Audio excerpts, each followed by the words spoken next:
សូមស្វាគមន៍ការប្រកួតកាច់ដៃ M150 ឆ្នាំ 2016 សប្តាហ៍មុនជើងឯកទាំង24ខេត្តក្រុងចំនួន72នាក់បានជួបជុំគ្នានៅរាជធានីភ្នំពេញនិងបានប្រកួតជម្រុះចំនួន3ជុំរួចមកហើយដើម្បីស្វែងរកបេក្ខជន4នាក់ចុងក្រោយមកប្រកួតក្នុងវគ្គផ្ដាច់ព្រ័ត្ររាត្រីនេះតើជើងឯករូបណានឹងក្លាយជាម្ចាស់ពានរង្វាន់ M150 ក្នុងការប្រកួតកាច់ដៃប្រចាំប្រទេសកម្ពុជាឆ្នាំ 2016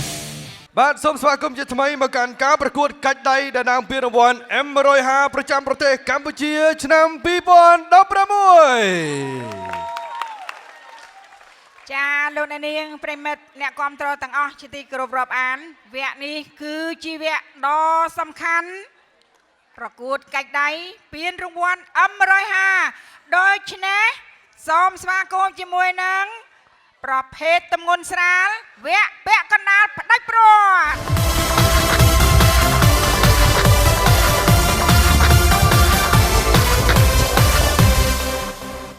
ដើម្បីកុំឲ្យប្រិមត្តទស្សនិកជនរងចាំយូរស្វាគមន៍ជាមួយនឹងកីឡាករគូទី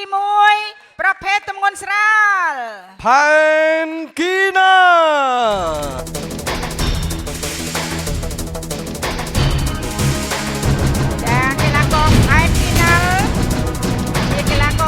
មកពីខាងបន្ទាយមានជ័យយ៉ាងស្វាគមន៍លោកអ្នកក្នុងវគ្គកណ្ដាលផ្ដាច់ព្រាត់ទានរង្វាន់ M150 ជាបន្តទៅនេះសូមស្វាគមន៍ជាមួយនឹងកីឡាករតោកំណាចសេនវីកា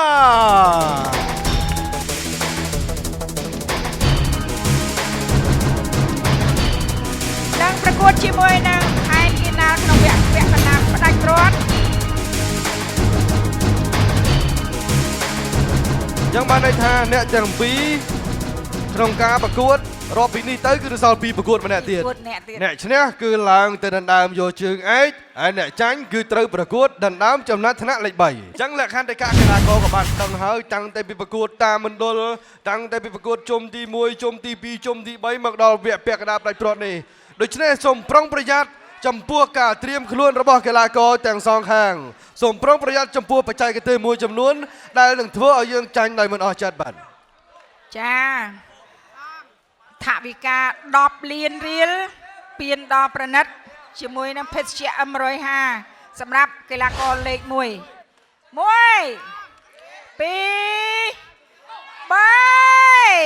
ផែនគីណាល់ជាមួយនឹងសេនវីតាចាប់ផ្ដើម10វិនាទីដំបូងគឺនៅនឹងថ្កល់ទាំងអស់គ្នាសេនវីកាតោកំណាចកំពុងតែពន្យឺតសរសៃរបស់ខ្លួនដើម្បីសង្កត់ទៅលើផែនគីណាល់តែផែនគីណាល់បាទធ្លាក់ដៃទៅបន្តិចមែនក៏ប៉ុន្តែក៏ប្រឹងមកវិញដែរតែប្រឹងមិនទាន់បានដូចបំណងទេសេនវីកាអូមកវិញតិចហើយមកវិញហើយអេក្រហមត្រឡប់ទៅវិញកំពុងតែសមាធិរៀងខ្លួនដើម្បីសាឡបងសង្កត់ទៅម្ដងទៀតចាំមើលអ្នកជាអ្នកសម្រាប់ចិត្តសង្កត់ទៅមុនអូផែនគីណាល់សង្កត់មកហើយអូបាទព្រឹសទៅវិញផែនគីណាល់សង្កត់ម្ដងទៀតសង្កត់ម្ដងទៀតសង្កត់ម្ដងទៀតអូជ័យជំនះទឹកទី1បានទៅលើផែនគីណាល់អ្នកកាច់ដៃមកពីខេត្តបន្ទាយមានជ័យ1 2 3ទឹកទី2ចាប់ផ្ដើមដោយភាពនឹងថ្កល់ទាំងសងខាងគឺជាការប្រឹងពិតដៃរៀងខ្លួនការប្រឹងសង្កត់ទៅលើគូប្រកួតរៀងខ្លួនប្រឹងនឹងញ័ររញ្ជួយឲ្យតាំងពីក្រោមដល់ខាងលើសូមមេត្តាប្រយ័ត្នជើងរបស់ខ្លួនសូមមេត្តាប្រយ័ត្នជើងរបស់ខ្លួនបើមិនអីទេគឺផែនគីណាល់កំពុងតែសង្កត់ទៅហើយមិនទាន់ដល់ចំណុចគោលដៅទេមិនទាន់ដល់ទេក្រហមនៅតស៊ូយ៉ាងមោះមុតតិចមកវិញហើយប្រឹងឡើងមកវិញតិចមកហើយអើយអាយ៉ាគីណាល់សង្កត់ផ្ដាច់សង្កត់ផ្ដាច់សង្កត់ផ្ដាច់អូយអត់ទាន់បានទៀតសង្កត់ផ្ដាច់ម្ដងទៀតយេអើយជ័យជំនះវគ្គពាក់កណ្ដាលផ្ដាច់ព្រាត់ទង្ងន់ស្រាលបានទៅលើផែនគីណាល់ទៅសល់មួយគូទៀតថាតើអ្នកណាឡើងទៅជួបជាមួយនឹងផែនគីណាល់នៅវគ្គផ្ដាច់ព្រាត់សូមស្វាគមន៍ដល់អាត្នោត តូ ពិតជាអាថ្នោតមែន បាទគាត់ជា idol របស់បងប្អូនដែលគ្រប់គ្រងការប្រកួតកាច់ដៃពានរង្វាន់ M150 គាត់ជិះម៉ូតូតាំងពីខេត្តព្រៃវែងគាត់បេះថ្នោតគាត់នៅតម្លាក់ពងទឹកថ្នោតចូលក្នុងផ្ទះហើយជិះម៉ូតូមកវ៉ាវមកប្រកួតរហូតមកដល់វគ្គពាក់កណ្ដាលផ្ដាច់ព្រាត់នេះបាទ អត់តង់រហស្សនាមគាត់អាថ្នោត អាថ្នោត ចាជាបន្តសូមស្វាគមន៍ជាមួយនឹងកីឡាករ ជាមសូជី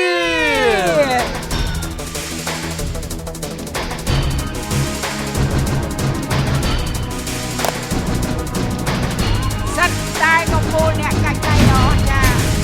M150 ដណ្ដើមពានរង្វាន់ប្រចាំព្រះរាជាណាចក្រកម្ពុជាឆ្នាំ2016 សាច់ដុំធំគឺកីឡាករជាមសុជាតិធ្វើដំណើរមកពីខេត្តឧត្តរមានជ័យអ្វីត្បិតតែវ័យរបស់កីឡាករអ៊ិតតុងបាទរៀងជ្រៀលជ្រែជាងកីឡាករជាមសុជាតិក៏ពិតមែនប៉ុន្តែកម្លាំងរបស់គាត់បាទគាត់កាច់ម្ដងគឺទុកចិត្តលើខ្លួនឯងតែហ្មងតែចាំមើលបកលក្រហមជាមសុជាតិដែលមានឱកាសអាចបំបាក់កីឡាករដែលមានរហស្សនាមថាអាថ្នោតនេះបានដែរទេ ចាសម្រាប់ប្រហាក់ផែគ្នាខុសទៅអ្វីទេត្រៀមការសុំត្រៀមលោកចក្រម1 2 3 ចាប់ផ្ដើមដោយប្រឹងរៀងខ្លួនអូជាមសុជាតិចង់កាច់អ៊ិតតុងឡើងមុនតែអ៊ិតតុងទប់នៅត្រឹមហ្នឹងគាត់អត់ទាន់ញញឹមទេណាចាំមើលតែគាត់ញញឹមតិចទៀតណាលើកនេះមិនមែនជារឿងងាយស្រួលដើម្បីឈ្នះគូប្រកួតងាយទេណាប្រឹងរៀងខ្លួនចាប់ដើមហើយចាប់ដើមកវីក្បាលតិចហើយបាទអ៊ិតតុងកំពុងតែសង្កត់ហើយសង្កត់ទៀតវ៉ាវសង្កត់តែទៀត ជ័យជំនះទឹកទី1បានទៅលើលោកអ៊ិតតុងដែលមកពីព្រៃវែងបាទ original នៅព្រៃវែងប៉ុន្តែគាត់ចុះឈ្មោះជាអ្នកភ្នំពេញ នៅមួយទឹកទៀតអូនអត់តាន់ចប់ទេ នៅមួយទឹកទៀតសុំដូរទីតាំងគ្នាមកខាងនេះម្ដងពេលដែលគាត់ញឹមហើយគាត់ចាប់ដើមញាក់ក្បាលមកញ៉ាច់ចឹងមកគេថា super មកនិយាយទៅថា super ចូលខ្លួនបាទ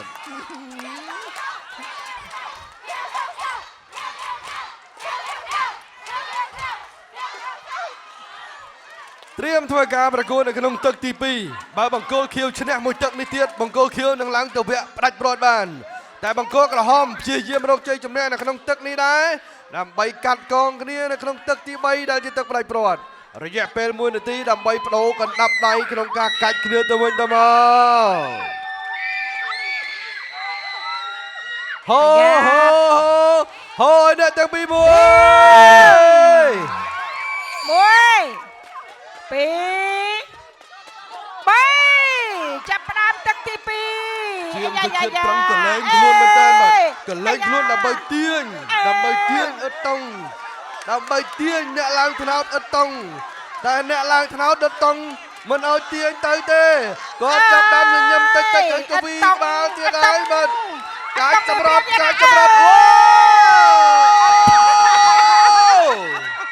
អ៊ិតតុងជ័យជំនះបានទៅលើបង្គោលខៀវអ៊ិតតុង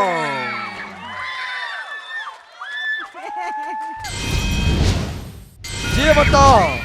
យើងឈានដល់វគ្គពាក់កណ្ដាលផ្ដាច់ព្រាត់នៃការប្រកួតប្រភេទទម្ងន់កណ្ដាល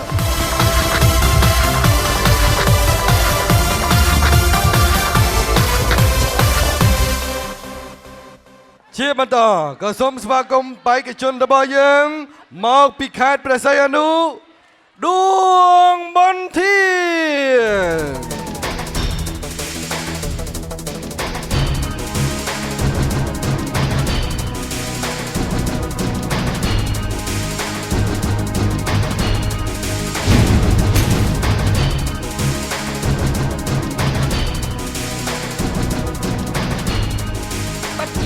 ភាពជឿជាក់លើខ្លួនឯងមែនទែនលោកបុនធានចាលោកអ្នកនាងនៅពេលនេះសូមស្វាគមន៍ជាមួយនឹងកីឡាករ មាសុជាតិ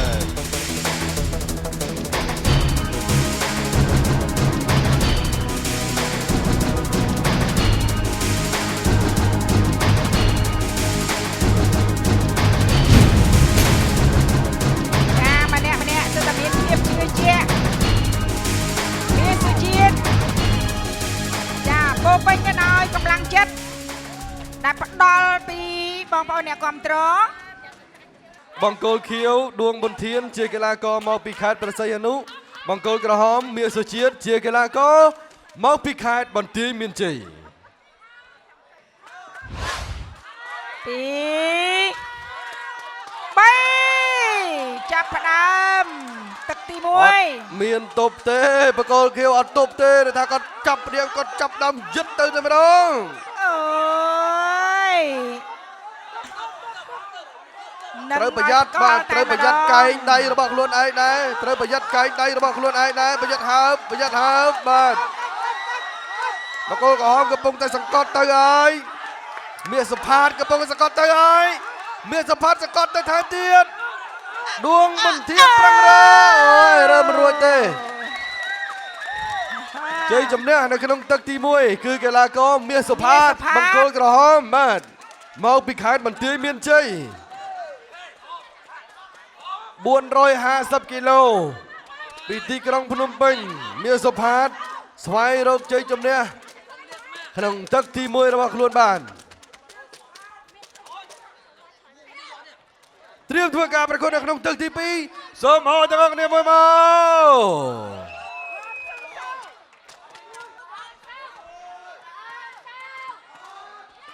ចារួចរាល់ហើយសម្រាប់ទឹកទី2ត្រៀម1 2 3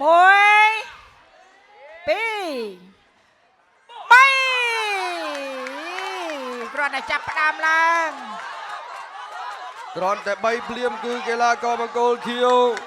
ដួងប៊ុនធានជាយាមសង្កត់ផ្លែតតែម្ដងតែការសង្កត់មើលទៅដូចជាការមានការប្រឹងងើបវិញហើយពីខាងមាសសុផាតប្រឹងកាច់មកវិញមាសសុផាតប្រឹងកាច់ថែមទៀតមាសសុផាតកាច់ថែមទៀតតែមើលទៅកាច់មិនមកទេបាទកាច់ទៅកាច់មកគឺនៅត្រង់ភ្លឹងរៀងខ្លួនអូទៅតិចទៀតហើយមាសសុផាតប្រឹងតែទៀតនៅសល់បន្តិចទៀតទេមាសសុផាត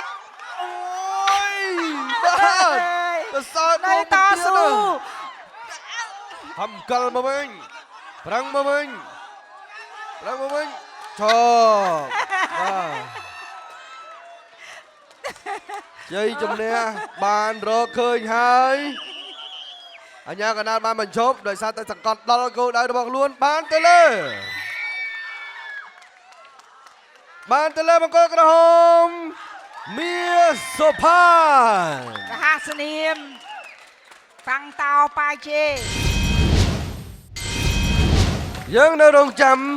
មួយប្រកួតទៀតដើម្បីស្វែងរកអ្នកឈ្នះចាដូច្នេះសូមស្វាគមន៍ជាមួយនឹងកីឡាករខ្លាខ្មៅពពែភ្នំឆានគីមហូចាឆានគីមហូសូមមកមាននឹងសូមមក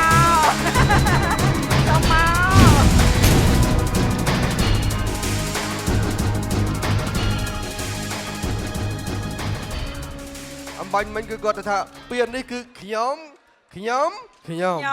បាទឥឡូវខ្ញុំឬក៏គេឥឡូវរងចាំមើលសិនសូមស្វាគមន៍ជាបន្តដល់ពើសំណា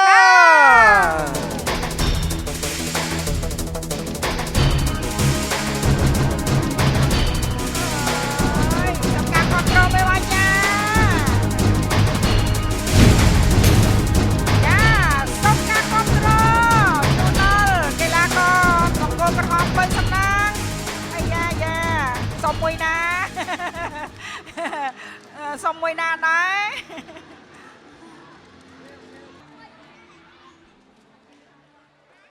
1 2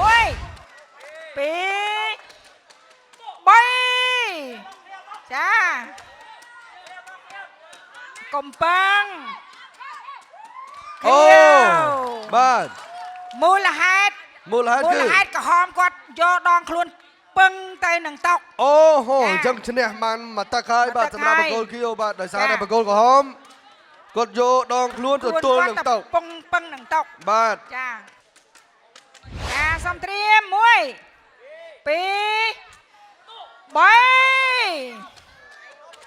ចាប់ផ្ដើមដោយការប្រឹងនៅសង្គ្រឹះរៀងខ្លួនគឺដៃនៅត្រង់ភ្លឹងខាងលើរៀងខ្លួនត្រង់លើរៀងខ្លួនអញ្ញាកណ្ដាលចាំមើលហាមឲ្យមានផ្លត់បច្ចេកទេសកុំឲ្យមានការផ្លត់បច្ចេកទេសបាទយក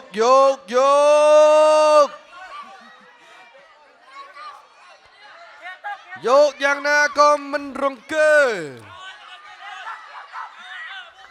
ខៀវប្រើយុទ្ធសាស្ត្រទប់ក្រហមប្រើយុទ្ធសាស្ត្រកាច់ទប់យូរទៅអាចចាញ់ជាកាច់ក៏បានដែរបាទចាំមើលសិនចាំមើលអ្នកទាញកាច់សិនអ្នកទប់ដូចចង់កាច់មកវិញហើយអ្នកទប់ចង់កាច់អ្នកកាច់ទៅជាទប់វិញអូយអញ្ញាកណ្ដាលពមៀនណាអញ្ញាកណ្ដាលពមៀនអូយជ័យជំនះរកឃើញហើយអ្នកទៅកាន់វគ្គផ្ដាច់ព្រាត់បានទៅលើបង្គោលខៀវខ្លាខ្មៅពពែភ្នំឆាន់គឹមហងចាអបអរសាទរចុងក្រោយនេះគឺប្រភេទទម្ងន់ចាពី71គីឡូឡើងទៅដូច្នេះសូមស្វាគមន៍ទាំងអស់គ្នា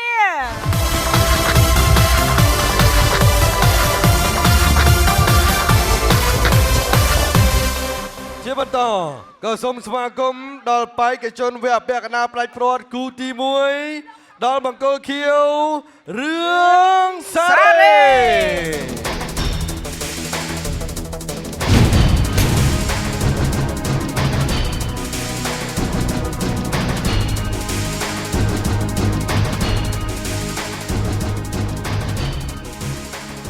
រងចាំដៃគូរបស់គាត់គឺជាអ្នករាជធានីភ្នំពេញនៅខាងបង្គោលក្រហមសូមស្វាគមន៍ដល់ហេងវុធី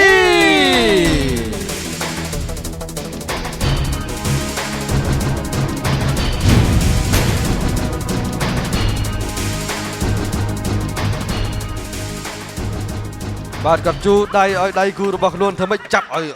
ជាប់គ្នាឲ្យណែនបាទចាប់ឲ្យណែនកុំឲ្យល្អិលមានការល្អិលញើសពីព្រោះបាតដៃខុសគ្នាអ្នកខ្លះគឺបាតដៃគាត់ឆាប់បែកញើសបាទ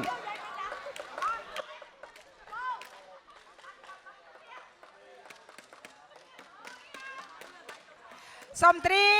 ម1 2 3ចាប់ផ្ដើមរវាងរឿនស្រេននិងហេងវុធីដូចជាលឿនពេកទៅដែរ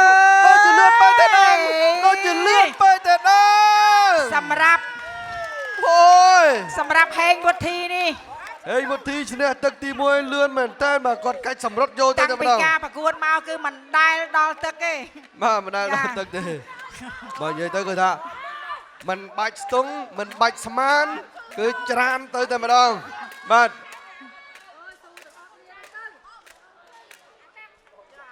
ទឹកទី2សង្ឃឹមថារឿងសារ៉េនបាទកីឡាករនឹងអាចតស៊ូបានវិញ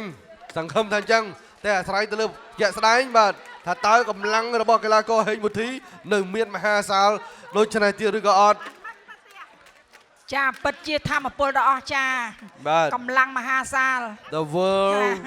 the Cambodia strongest hand មិន strongest man hand តែម្ដងបរោះកាច់ដៃខ្លាំងសង្ហាដោយសារ M150 ត្រៀមទឹកទី2 1 2 3ទឹកទី2អាយ៉ាដូចមុនដដែលមិនដល់5វិនាទីទេវគ្គផ្ដាច់ព្រាត់ជ័យជំនះឡើងទៅកាន់វគ្គផ្ដាច់ព្រាត់បានទៅលើបង្គោលក្រហមហេងវុធីបាទវគ្គពាក់កណ្ដាលផ្ដាច់ព្រាត់របស់គាត់នឹងគឺបើនិយាយទៅគឺថាស៊ីផុយសូមស្វាគមន៍ដល់បង្គោលខៀវមកពីខេត្តតាកែវ ยืนสามอน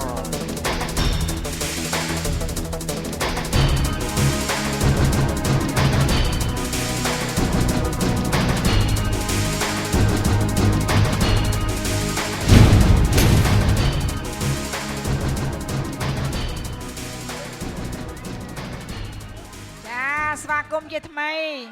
ยืนសមនមកពីខាងខេត្តតាកែវ គាត់ធ្លាប់ឈ្នះមកទឹកហើយក៏គាត់ធ្លាប់ឆ្លងទឹកដូចគ្នាដែរការប្រកួតកន្លងទៅឥឡូវ ជា នេះ បន្តទៅនេះ ដៃគូរបស់គាត់គឺមានរហស្សនាមថាឆ្លាមសមុទ្រកកកុងស្វាគមន៍ដល់មកកក្រហមសូដុលឌឺ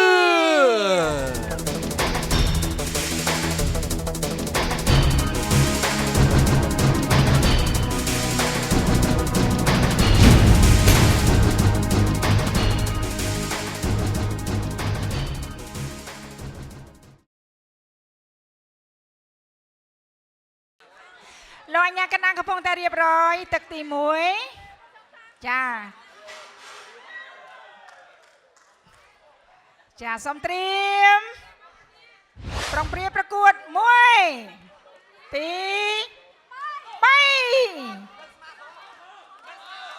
អូ អូ ភ្លាមគឺបកកក្រហមព្យាយាមកាច់សម្រិតទៅហើយភ្លាមអូយប្រឹងមកវិញយឺនសមនប្រឹងមកវិញរើបបានបន្តិចវិញហើយតែបកកក្រហមសកត់ថែមអូយនៅតែរើបបានបន្តិចទៀតនៅតែពឺ សោះដល់ សកត់បន្ថែមទៀតទៅបាន វ៉ាវកដៃខ្លាំងមែនតើកដៃរបស់កីឡាករសោះដុលឌៀតបាទទាំងគាត់ឈ្នះនៅក្នុងទឹកទី1 សូមត្រៀម1 2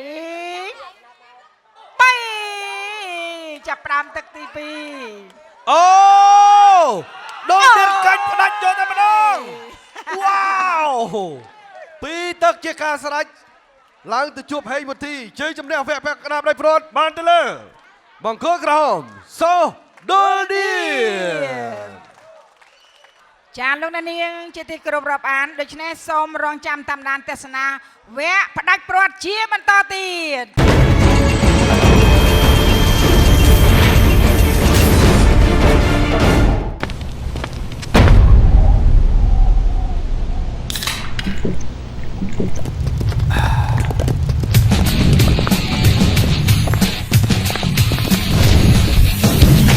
ពិនិត្យមើលក្រុមគ្រាប់ដបនិងគ្រូបលកំពង M150 របស់អ្នកដើម្បីសន្សំបដូរយករង្វាន់ឈ្នះរថយន្ត Ford Ranger ដោយគ្រាន់តែបដិងរូបដួលរថយន្តនិងកង់រថយន្តឈ្នះរង្វាន់ម៉ូតូដ៏ស្រស់ស្អាតនិងរង្វាន់ដ៏ច្រើនផ្សេងទៀត M150 មហាធម្មពលមហារង្វាន់សរុបទឹកប្រាក់ជាង 2,500 លានរៀល សួស្តីជាថ្មីម្ដងទៀតប្រិមិត្តទស្សនិកជនឥឡូវនេះការប្រកួតកាច់ដៃដណ្ដើមពានរង្វាន់ M150 ប្រចាំប្រទេសកម្ពុជាឆ្នាំ 2016 បានឈានវគ្គផ្ដាច់ព្រាត់យើងនឹងចាប់ផ្ដើមពីការប្រកួតក្នុងប្រភេទទម្ងន់ស្រាលវគ្គផ្ដាច់ព្រាត់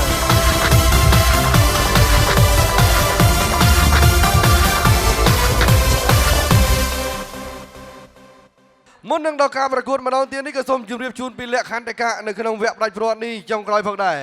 ការប្រកួតគឺមាន3ទឹកក្នុង1ទឹក1នាទីបើកីឡាករណាឈ្នះ2ទឹកដំបូងគឺសន្មតថាជាអ្នកទទួលជ័យជំនះសម្រាប់លក្ខន្តិកៈផ្សេងទៀតគឺហាមធ្លាក់កែងដៃពីប៉ងហាមហើបកែងពីទ្រនាប់កែងហាមហើបជើងផុតពីឆាកប្រកួតហាមយកជើងជ្រែងតុប្រកួតហាមយកដងខ្លួនទប់ជាមួយនឹងតុប្រកួតហើយហាមយកដៃឆ្វេងទៅទប់នឹងគែមតុដើម្បីធ្វើការប្រកួតមិនមានសិទ្ធិតវ៉ាអ្វីណាមួយឡើយនៅក្នុងកំឡុងពេលដែលធ្វើការប្រកួតដូច្នេះទាមទារឲ្យកីឡាករសូមកុំមានការធ្វេសប្រហែសឲ្យសោះនៅក្នុងលក្ខខណ្ឌទាំងនេះពីព្រោះថាអាចនឹងធ្វើឲ្យខ្លួនចាញ់ដោយមិនអស់ចិត្តបាទ ចាលោកអ្នកនាងប្រិមិត្តអ្នកតាមដានទស្សនាគាំទ្រជាមួយនឹងកម្មវិធីប្រកួតកាច់ដៃពានរង្វាន់ M150 សូមស្វាគមន៍ជាមួយនឹងការប្រកួតដណ្ដើមចំណាត់ថ្នាក់លេខ 3 លើប្រភេទទម្ងន់ស្រាល ស្វាគមន៍ដល់សេនវីកា ច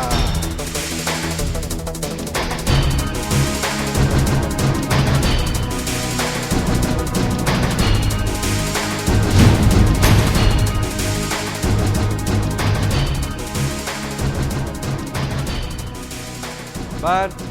គឺជាកីឡាករដែលមកពីមណ្ឌលកំពង់សោមដូច្នេះគាត់នឹងត្រូវប្រកួតដណ្ដើមឋានៈចំណាត់ថ្នាក់លេខ3ជាមួយនឹងដៃគូស្វាគមន៍ដល់ជាមសុជា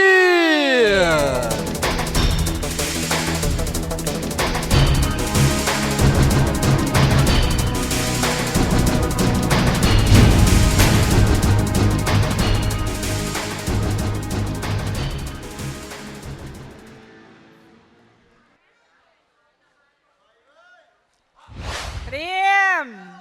1 2 3ចាប់ផ្ដើមដណ្ដើម គ្រាន់តែចាប់ផ្ដើមបាទគឺថាប្រឹងលងញ័ររៀងខ្លួនប្រឹងលងញ័រខ្លួនរង្គើពីក្រោមដល់ខាងលើគឺព្យាយាមហាមណាអញ្ញាកណ្ដាលធ្វើការពមៀនខ្លួនរបស់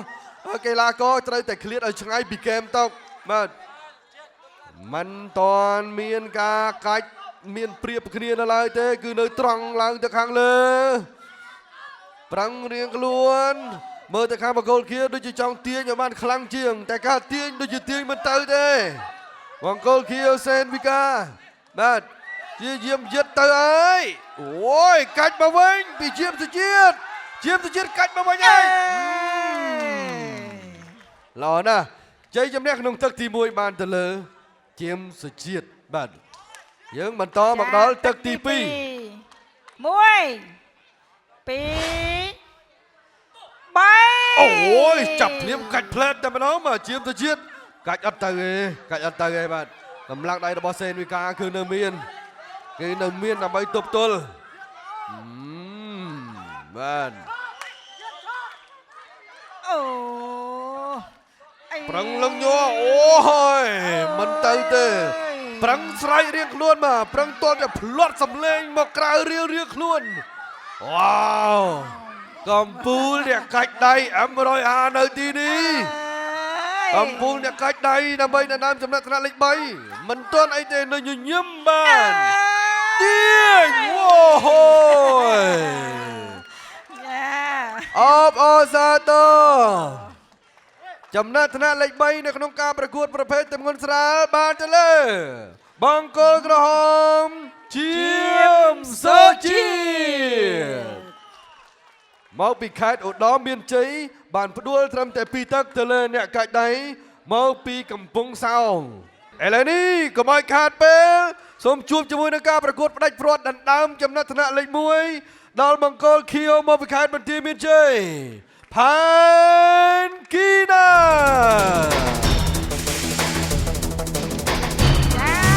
ស្វាគមន៍ជាមួយនឹងការប្រកួតផ្ដាច់ព្រាត់របស់កីឡាករផានគីណា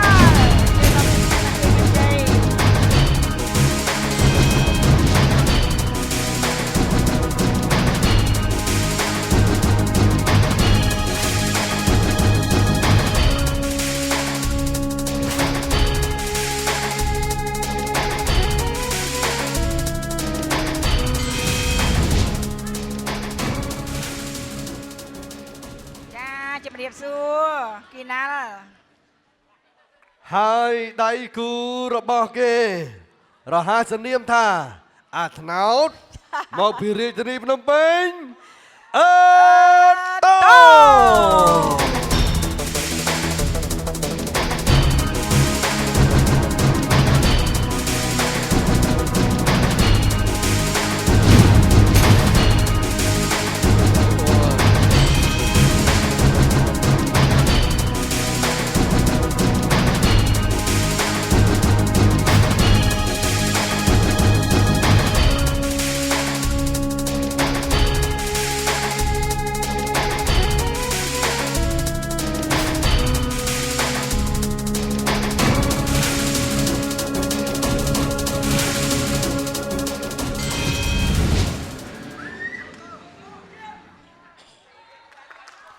អត់តង់បាទ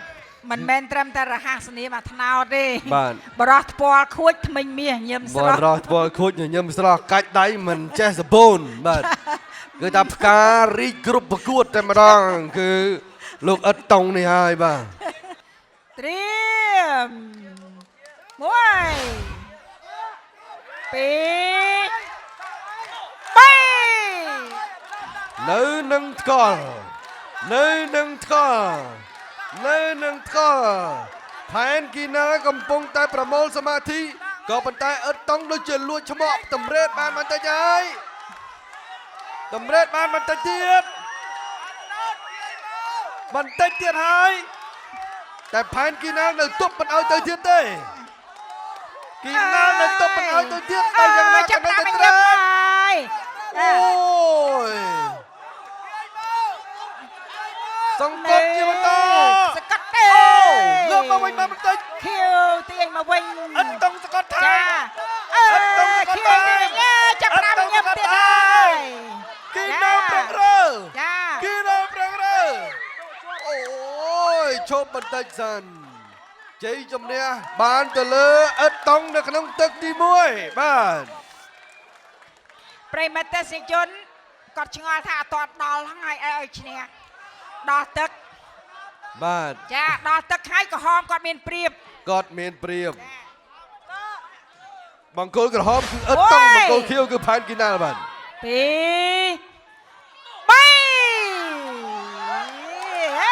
យឹមទៀតហើយអាយ៉ាវ៉ាវមើលទៅស្មារតីរបស់គាត់មើលទៅភ្នែករបស់គាត់មើលទៅការប្រឹងប្រែងរបស់គាត់មើលទៅថាមពលរបស់គាត់ថាមពលអមរហានៅក្បែរដៃរបស់អត់តុងគីណាព្យាយាមមកវិញហើយអត់តុងត្រៀមជ័យយោអត់តុងម្ចាស់ទឹកប្រាក់10 លានរៀលពីM150ជើងឯកទម្ងន់ស្រាលបានទៅលើបង្គោលក្រហមអត់តុង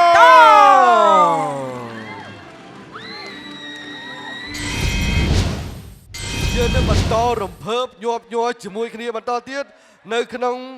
ប្រភេទទម្ងន់កណ្ដាលវគ្គផ្ដាច់ព្រ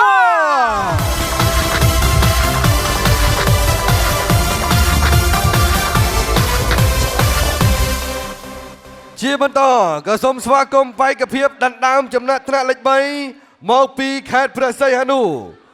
ដួងប៊ុនធា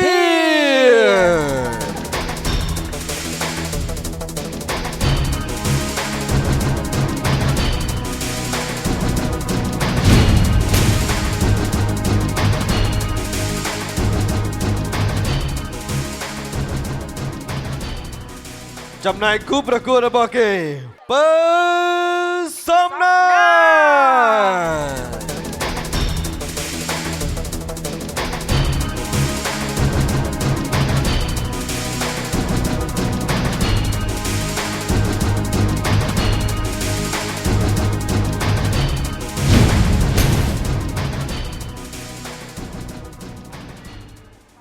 សូមបញ្ជាក់ជាថ្មីពើសំណាងនេះគឺមកពីខេត្តឧត្តរមានជ័យបាទបង្គោលក្រហមរីឯបង្គោលខៀវដួងមន្ធានមកពីខេត្តព្រះសីហនុមួយហើយ2 3គ្រាន់តែ3ភ្លាមគឺយឹតកាច់ភ្លាមតែម្ដងកីឡាករបង្គោលខៀវដួងមន្ធាន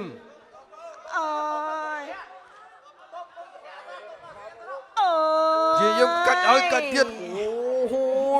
បាទអាញាកដាលពមៀនម្ដងហើយចំពោះបង្គោលក្រហមបាទហាមខលលក្ខន្តិកាមើលដងខ្លួនមើលដើមដៃមើលជើងព្រមានមួយដែរសម្រាប់បង្គោលខៀវពីអាញាកដាលអូ1 2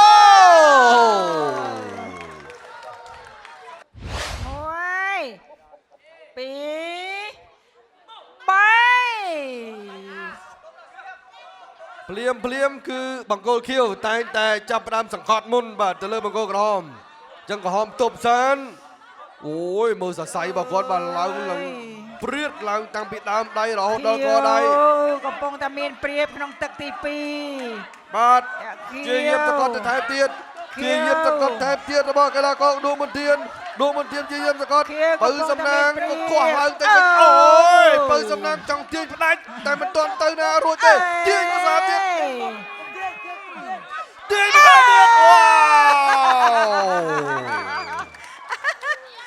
វពៅសំណាងនេះបើនិយាយពី Bây giờ bị bà đá cái hai vay tròn hả bà? Vay tròn, ở cái vay muốn rong ấy còn vay đặt cho mình làm rồi. Bạn.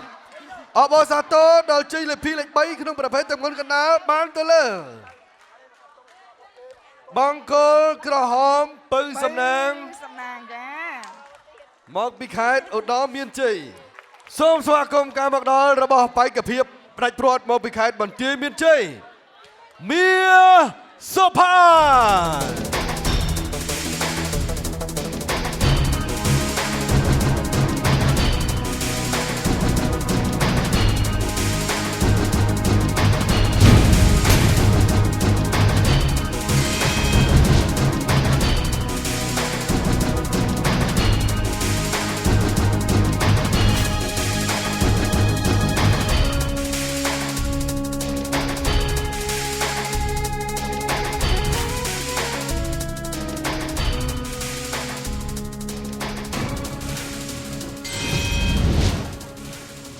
ស្វាគមន៍ម្ដងទៀតកីឡាករ មានសុផាត មានសុផាតចា ឥឡូវនេះយើងជួបជាមួយនឹងដៃគូបែកភាពវគ្គផ្ដាច់ព្រាត់ដណ្ដើមជើងឯក M150 ក្នុងប្រភេទទម្ងន់កណ្ដាលឆានគីមហូ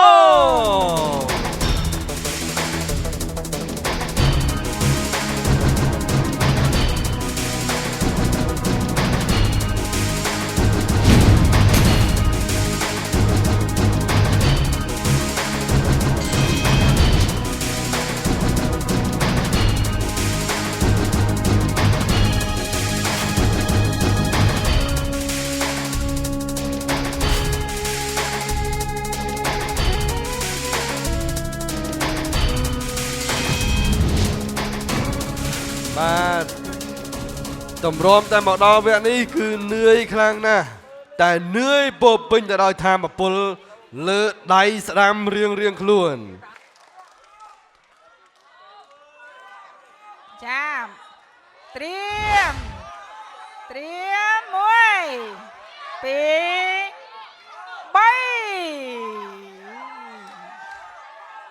3 បាទមួយគឺប្រើកម្លាំងកាច់បាទដោយនៅចិត្តយកខ្លួនទៅចិត្តនឹងដៃរបស់ខ្លួនបាទមួយទៀតគឺប្រើកម្លាំងកាច់ដោយស្មាគឺដាក់ពីចម្ងាយដើម្បីទាញអញ្ចឹងកម្លាំងអ្នកទាំងពីរបច្ចេកទេសរបស់អ្នកទាំងពីរគឺមិនទាន់មានអ្នកណាមានប្រៀបខ្លាំងជាងអ្នកណាទេបាទគណៈដែលបកគលខៀវគឺកំពុងតែព្យាយាមបង្ទាញឲ្យបានមុនតែទាញដូចជាមិនមកសោះបាទមានសម្បត្តិទាញមិនមកសោះកម្លាំងដៃរបស់ឆាន់គីមហុងគឺនៅមាំទាំមែនតើធម៌ពលដ៏មហិមាលើដៃស្ដាំរបស់អ្នកទាំងពីរបាទប្រឹងទាញទៅឲ្យបកគលក្រហមទាញសកត់ទៅឲ្យទាញសកត់ទៅឆាន់គីមហុងឈ្នះទឹកទី1 ត្រៀម បាទ 1 2 3 ចាប់ផ្ដើមហើយ ចាប់ផ្ដើមដោយការតានតឹងជាទីបំផុត M150 ឆ្នាំ2016តើបានទៅលើខៀវឬក៏ហម មើលទៅអ្នកទាំងពីរអត់ទាន់គិតថាចង់ផ្ដាច់កន្លែងណាមួយទេបាទគឺនៅប្រឹងដើម្បីទប់ទល់ស្ទង់ទីសិននៅប្រឹងទប់ទល់ទីសិនអូបកគលក្រហមកាច់ទៅហើយជ័យយោអ្នកកំពុងស្ពើជ័យជំនះនឹងខ្លាយជាជើងឯកកាច់ដៃ M150 ប្រភេទទម្ងន់កណ្ដាលបានទៅលើបង្គោលក្រហមឆានគីមហុង សូមអញ្ជើញរីករាយតាមដានទស្សនាជាបន្តលើប្រភេទទម្ងន់ ធ្ងន់វគ្គផ្ដាច់ព្រាត់